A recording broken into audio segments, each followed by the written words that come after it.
Anna, if you are a odds maker or a gambler, I'm sure you could bet on anything Which these I'm days. neither. I'm neither an odds maker or a gambler, but hey. But if you were one of those people for politics, you Yeah. have to bet that a shutdown is looking more likely. I just don't see how they get out of this.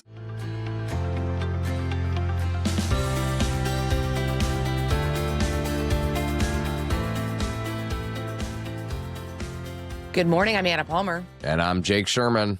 And welcome to the Daily Punch, brought to you by Punchbowl News. It's Wednesday, September 10th, 2025. Let's get into the mix. Here are your Washington headlines of the day. Number one, Senate Majority Leader John Thune tees up a government funding battle, signaling Republicans won't go for extending Obamacare subsidies.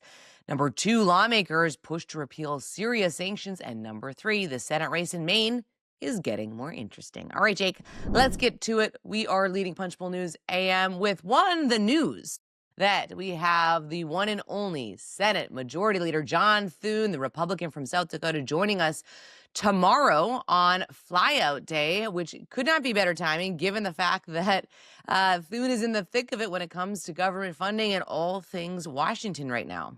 Yeah, this is about the time every week, or yesterday, that you ask me whether I have any ideas for questions and whether I've started sketching them out. And the answer is yes. Good. So I will share that document with you and make it uneditable. So you cannot. Right.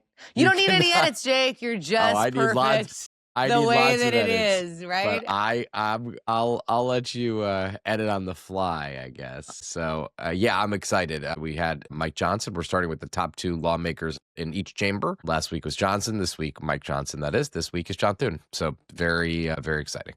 Subscribe to our YouTube channel, Punchbowl News on YouTube, to be the first to watch it. We have no doubt that the I mean he is from South Dakota, not North Dakota like me, but yeah. Yep. You know, it's gonna be a lot of fun. But a Dakotan nonetheless. I don't even know how you're saying that, but I don't know why I'm saying it like that, but it sounded good. All right, in your head, I think. Yeah. All right. Shutdown fight. The federal government runs out of money in 3 weeks, and Senate Republican leaders are laying the groundwork for a rerun of the March funding fight. To quote our newsletter, jam Democrats with a stopgap measure they're certain to hate and hope they blink. I mean, it's kind of stunning. But if you're Republicans, the playbook worked in March. Why not go back to it once again? Yeah, I mean, there's so much to cover here. Yesterday was and it was the top of the midday edition, a damn good top of the midday edition, I would say, about how House Democrats kind of freaked out at their leadership over, saying healthcare is not enough for us. Like, we need much more given all that's going on. Their words. That's not their words. I'm paraphrasing. Given all that's going on, we need more than healthcare. We need more than just like some healthcare provisions to get our votes in government funding. Anna, if you are a odds maker or a gambler, I'm sure you could bet on anything. Which these I'm days. neither. I'm neither an odds maker or a gambler, but hey. I am a light sports gambler, meaning I bet like $10 on things once in a while. But if you were one of those people for politics, you have to bet that a shutdown is looking more likely. I just don't see how they get out of this. They're going to do it. It looks, despite what the White House wants, and they sent up an anomaly list yesterday. Yeah. That is based on a January 31st CR, very subtle from OMB. But it looks like they're heading toward a 2-month CR or something like that. I agree with, I don't know, I'm not talking about the policy, but there's no way that Thune or Johnson would put a massive $30 billion or $60 billion Obamacare enhanced subsidy fix on a 2-month CR. It's just not going to happen. But the question is so then they get nothing, Democrats. Basically, Republicans' view, and we wrote about this Monday morning, is that Democrats, or maybe it was Tuesday, but Democrats get nothing for a 2-month CR. That's what their view is. And they're like, okay, so are you going to oppose it? And it sounds like the answer to that is yes, we will oppose it because, Chuck Schumer's been kicked in the mouth and Alyssa Slotkin said, I think we're in a different place than March. I need Republicans to act like adults and negotiate in good faith. I need them to say Trump's lawlessness is going to somehow be curbed. They're not going to say that. They don't believe that. They don't believe that Trump is lawless. So but a short-term CR, a shorter one, whether it's a month or it's 2 months, they're not going to. That is typically just to kick the can down. Yeah, the way it is not. There's not typically. Oh, you're going to get something for that. I mean, go back in history. That's not how it works. But Democrats' theory is if we're giving you our votes, we need to get something. Okay. Since the last funding fight went so bad for them, I mean, I was talking to a member yesterday, House Democrat, and they said to me, like, we're acting like firefighters and dousing these situations with water when our base wants us to douse it with gasoline. Yeah. Like, that is what they think. They imagine the headlines for Schumer and Jeffries if they, and I'm not advocating, I'm just telling you from their perspective. Imagine the headlines if they keep the government open and get nothing for it, even for 2 months. It ain't going to look good for them. That's what they think. And, I just think this is going to be really, really messy. And we still don't know where the White House is. So if you're just thinking logically, they're not going to get Obamacare. They're not going to get something to curb Trump's lawlessness, in quotes, as Alyssa Slotkin said. So what are they going to get? Is there something big enough that they could say it's a win for 2 weeks, for 2 months rather, and that Republicans are willing to give? I just don't see that decision matrix. I just don't. I don't. Yeah, but I think the question's going to be: are Republicans going to look at them with a straight face and say, "All right, we're going to do a clean CR and watch who blinks first"? Because historically, Democrats have blinked. Yes, I get it. We're going to talk about this for the next 2 weeks, and they're going to, beat their chests and complain and say it's time to get together. But are Democrats really willing to shut the government down without a plan for reopening it? Because I think that is their biggest issue is it's not like, oh, okay, we shut it down, we get a political victory, and then we have a 3-day, we understand 48 hours later how Trump is going to act. They don't know. They do not.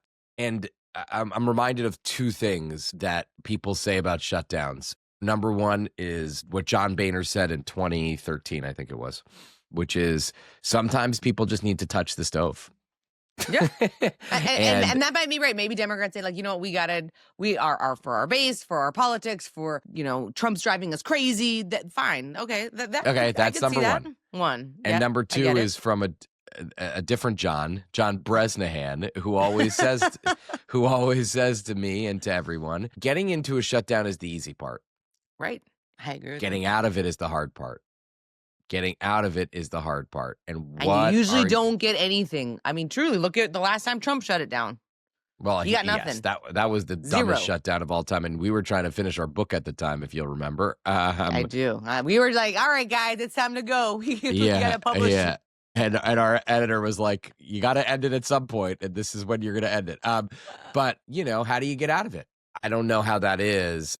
But I do agree I understand it with Thune's view here, which is we are not going to give a $60 billion for 2 years Obamacare enhanced subsidy fix on a 2-month CR.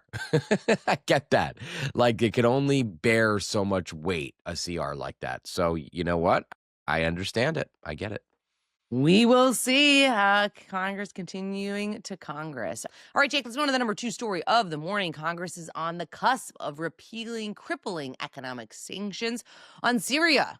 A rare alignment between Democrats and the Trump administration on foreign policy. Super interesting item here on something that we have not talked about, I think, on the podcast in, I don't know if ever, Syria sanctions.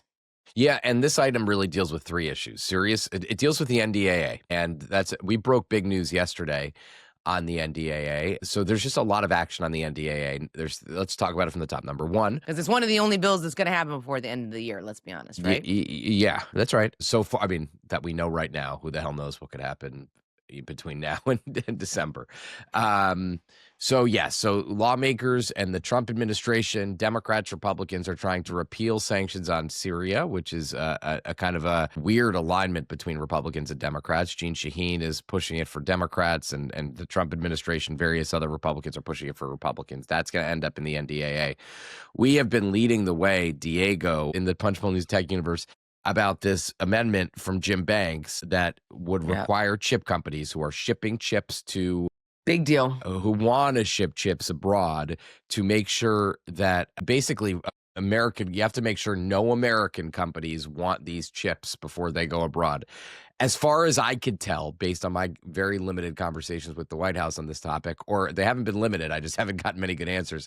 The White House seems kind of cool to this, maybe I'll get flack for saying that, but like that's my impression from a bunch of conversations I've had. And David Sachs, the White House AI czar, has called Jim Banks, who put this thing in place, to discuss it. So also yesterday, there was in the House Rules Committee, the leadership got a huge embarrassment. Republican leadership they were embarrassed pretty majorly, when the Rules Committee put in place a vote on an amendment to repeal the AUMFs from 1991 and 2002. So the NDAA, as always, is becoming kind of a repository for a lot of big issues. As we all know, if you're listening to this podcast, you probably know Congress has passed the NDAA every year for the last 6 decades. So this is something that's going to get passed. It's the annual Pentagon policy bill. Right. So just a lot of interesting issues in it. Yeah, I mean, it's the one, and it is a must pass for Congress, right? Yep. And so because of that, it becomes kind of one of the focal points here for the next couple of months. All right, let's run to the number 3 story of the morning. We've got some news. Maine Democratic Governor Janet Mills is in the process of interviewing campaign managers for a potential Senate run, a sign that she's moving closer to challenging Senator Susan Collins, the Republican from Maine, according to a source familiar with her plans. This is a state that everybody is watching. Certainly Collins, a strong candidate, but Democrats have had a strong recruitment run. I mean, if you look at what they have been able to do on the Senate side, and a lot of questions about whether Mills would do it or not. I think a lot of people feel like she is the only Democrat that could have a credible run against Collins. And this is certainly the strongest indication that she is very, very seriously considering. Yeah, 78 years old, a spry 78 years old. Hey, man, in the Senate, she's a newbie. She'd be perfect.